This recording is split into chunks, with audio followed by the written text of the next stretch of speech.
Hi,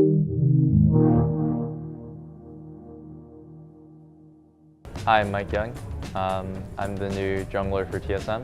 What impact do you see non-endemic brands like Gillette having on the esports landscape? I think that Gillette, as more of a mainstream brand coming into esports, will just grow the esports community even more. So that's going to be really helpful when we want bigger stadiums, we want better sponsors, we want just more quality when it comes to the format of the game. Tell us about your big move to TSM. How did it come about and how does it feel?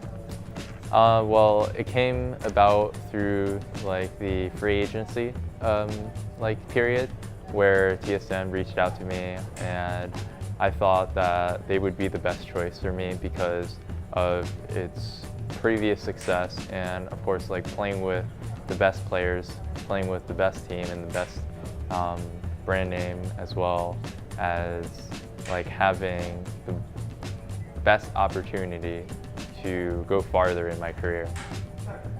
After all the changes with financing and roster swaps, who do you think will be top tier teams in the North America this split? So if I was to give my rough estimate just off of the off-season rosters with no other knowledge, no other insider knowledge, it would be top four would be TSM, C9, CLG, and then Team Liquid.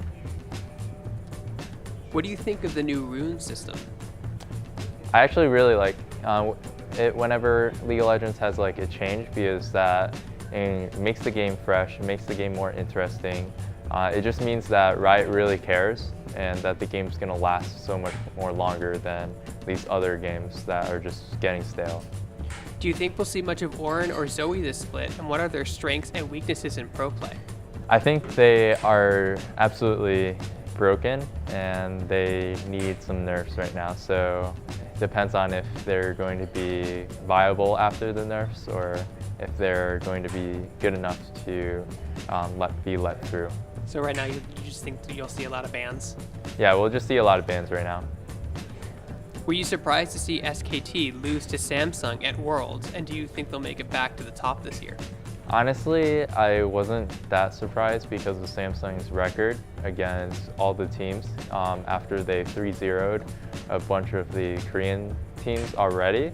So clearly they were the favorites going into the match, but for most teams, for most players that have watched SKT through the past seasons, they always have that edge when it comes to coming back.